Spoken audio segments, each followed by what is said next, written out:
Shalom, povo de Deus, povo abençoado do Senhor, que o Senhor visite você. Amados, eu estou gravando esse vídeo porque eu preciso compartilhar com vocês algo que o Senhor colocou no meu coração e eu preciso de vocês. O Senhor já tem me levado em algumas cidades aqui no Brasil, nas praças dessa cidade, para fazer atos proféticos. E a próxima cidade que nós vamos é a cidade de Natal, no Rio Grande do Norte. Nós vamos numa praça lá nessa cidade e também nós vamos no mar, certo? O texto que o Senhor trouxe para a gente nesse tempo é Josué 10. O nome da missão é Sarando as Finanças da Terra. E Josué 10 vem falar ali sobre aquela guerra, né, de 5 reis contra o povo de Gibeon. O povo de Gibeon tinha uma aliança com Josué, então eles pedem socorro a Josué. E a palavra diz que Josué, ele marcha toda aquela noite para chegar em Gibeon. E ali eles travam uma batalha contra aqueles 5 reis. E aqueles exércitos, eles são vencidos. Tem a intervenção de Deus também, porque a palavra diz que Deus, ele envia uma chuva de pedras, que ele mata mais homens com essa chuva de pedra do que Josué com a sua espada. Então não foi uma batalha onde somente Josué guerreou, o Senhor também estava junto, o Senhor também estava guerreando. E nós estamos travando uma batalha, né, em várias áreas, né, da nossa nação, mas principalmente na questão financeira.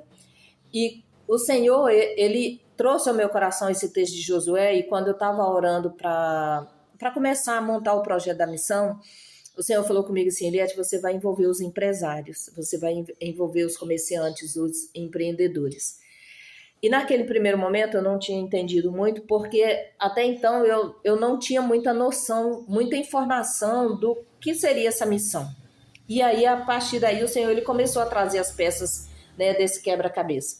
Então, quando a gente olha lá para Josué 10, Josué diz que 5 reis, né, eles se unem ali numa batalha contra o Gibeonita.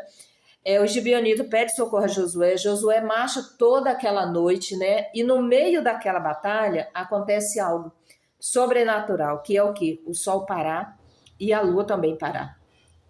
Josué, ele ordena diante do povo que o sol se detenha sobre Gibeon e a lua sobre o vale de Aijalon. E o texto diz que não houve dia como aquele, nem antes e nem depois, em que o Senhor ouvisse a voz de um homem daquela forma. Os 5 reis, eles fogem, eles se escondem numa caverna em Maquedá. Josué manda tapar a entrada da caverna com pedras grandes. E depois da batalha, ele manda tirar esses reis da caverna e chama os seus capitães, né, os líderes do seu exército, para colocar o pé no pescoço desses reis vencidos. Isso não era só um gesto de humilhação, era um ato profético de posse, sabe? Era Deus dizendo, através de um símbolo físico, que era colocar o pé no pescoço ali, que o que antes dominava vocês, agora está debaixo dos seus pés. E eu quero falar com você. Você que é empresário, você que é empreendedor, você que é comerciante, você que é servo de Deus, tá? Para que você faça parte desse exército de Deus, desses capitães que vai colocar o pé sobre os principados que têm dominado as finanças da nossa nação. Nós temos travado uma batalha, e aí talvez você pergunte, Eliette, mas o que essa missão tem a ver com finanças, tá? Gente, muito empresário, muito empreendedor, muito comerciante, eles estão numa batalha. E não é uma batalha contra pessoas, é uma batalha contra reis espirituais, contra forças espirituais, né? Contra o rei da escassez, o rei do endividamento, sabe? O rei do medo de investir, da insegurança, da instabilidade. Muita gente tem vivido assim, porque o tempo está assim, dessa forma, né? E nós vemos que, assim como Josué, nós precisamos também termos algumas atitudes. É interessante que a palavra diz que Josué ele marchou toda a noite. Quando o dia raiou, quando o dia rompeu, quando as trevas recuaram, Josué já estava ali diante daquele campo de batalha, tendo clareza, né, do que estava acontecendo.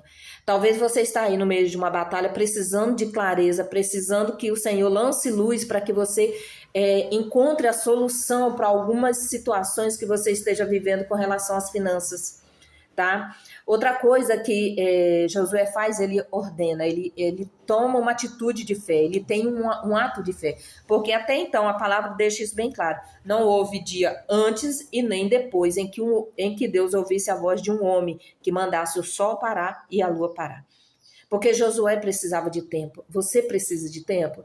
Que áreas na sua vida hoje você precisa de tempo para você poder resolver? Eu estou convidando você a fazer parte dessa missão, meu irmão, porque o Senhor, Ele está abrindo essa janela para nós. Ele está abrindo para nós esse tempo, aonde o Senhor, Ele está dizendo, eu vou mexer nas finanças, e aqueles que estiverem aliançados com Josué vão colocar o pé no pescoço desses inimigos, sabe? E assim como eles colocaram o pé no pescoço daqueles reis vencidos, essa missão é um convite para você colocar o pé simbolicamente no pescoço daquilo que tem te dominado. Nós vamos na praça, lá em Natal. Essa praça, ela tem o poder legislativo de um lado, o poder religioso do outro, tá? E ali no meio daquela praça tem o centro geodésico, sabe? Aquela linha imaginária do Equador. E por que isso tudo tem a ver com a missão? Por que o mar tem a ver com isso? O mar, a palavra de Deus nos mostra que em várias passagens que Deus ele usa o mar como fonte de provisão. A gente vê isso, Pedro indo pescar o peixe para poder tirar a moeda da boca do peixe para poder pagar o tributo. Nós vemos a pesca maravilhosa. Nós vemos ali na palavra que Moisés dá a Zebulon e a Isacar, né? Lá em Deuteronômio 33, verso 18, e tu, Isacar, e tu, Zebulon, chuparão as riquezas do mar, tirarão as riquezas da areia e levarão o povo ao monte, sabe? Então nós vemos que o mar, ele tá ligado à provisão, à riqueza, sabe? E nós vemos também ali no texto da mulher de Provérbios 31, que ela é como um navio mercante, né, que traz de longe, né, o sustento para sua casa. Então o mar tá relacionado ali, entende? E Natal é uma cidade que vive do mar, do turismo, da pesca, do comércio. Toda a geração de renda ali, ela é oriunda do quê? Dessa arte de trabalhar ali no mar, sabe? E é por isso que parte dessa missão, ela vai acontecer também à beira-mar. Ali nós vamos declarar as provisões que vêm da terra e as que vêm do mar, para que elas sejam liberadas, sabe? Sobre os negócios das nossas famílias, dos nossos amigos, dos nossos irmãos, sobre a nossa nação. Então eu convido você a fazer parte disso, sabe? O mar, ele traz essa simbologia, sabe? Muito grande. E também a praça. O que a praça significa na Bíblia? A praça na Bíblia, gente, a praça, elas são portais, tá? De antemão já falei isso com você, praças são portais. E a praça, ela nunca foi um espaço vazio. Ela era o coração público da cidade. Era ali que os anciãos se reuniam para julgar e tomar posse, e tomar decisões, né? Era ali que os profetas erguiam a voz, porque a praça era onde o povo estava, onde a vida acontecia, onde o comércio acontecia, onde os encontros aconteciam, as notícias, sabe? Os negócios, era ali, na praça. Hoje a gente não vê mais isso, mas biblicamente a gente vê isso, a gente vê lá em Ruth 4, verso 1 e 2, os anciãos lá, a gente vê isso em vários contextos da Bíblia. Lá em Neemias a gente vê o quê? O povo se reunindo na praça para ouvir a leitura da Torá, onde um povo, homens, mulheres e crianças, eles se reúnem ali para ouvir a palavra de Deus, né? Jesus também curava ali pela rua, pelas praças. Então, assim, a gente vê que a praça, ela traz um significado. E espiritualmente, gente, isso nos ensina que existem batalhas e também bênçãos, que Deus, ele não quer restringir somente a espaços fechados, né, o espaço da igreja, mas Deus ele quer trazer o quê? Para um local mais visível, aonde pessoas possam ver e ser tocadas. Outro ponto que o Senhor também falou comigo foi sobre a pedra de safira. Essa foi uma outra palavra que o Senhor me deu com relação à missão. E, gente, a safira, ela é a segunda, ela está na segunda fileira do colete sacerdotal que o sumo sacerdote usava. E é a pedra que está relacionada à tribo de Zebulon, à tribo marítima, à tribo comerciante. A pedra de safira na Bíblia, ela aparece em vários momentos chaves, ligado diretamente ao trono de Deus, certo? Quando eu estava conversando, quando o Senhor me deu essa palavra, eu conversei com uma filha minha do coração e ela tinha acabado de vir de Natal e ela falou comigo assim, Eliette, Natal, ela é aparentemente uma cidade muito próspera, né? Porém, ela falou, a ausência de Deus lá é muito nítido. Então, o que eu entendi? Que além de que essa pedra está ligada às finanças, ela também está ligada ao contexto da salvação. Deus quer salvar aquele povo, Deus quer estabelecer o trono dele naquela terra, naquela nação. Lá em Apocalipse 21, no verso 19, a safira ela é uma das pedras que sustenta os fundamentos da Nova Jerusalém, né? A cidade eterna de Deus, aonde nada falta. E eu creio que é exatamente isso que Deus quer fazer nas finanças da nossa nação. Sabe, não apenas um alívio passageiro, mas um novo fundamento o Senhor quer trazer.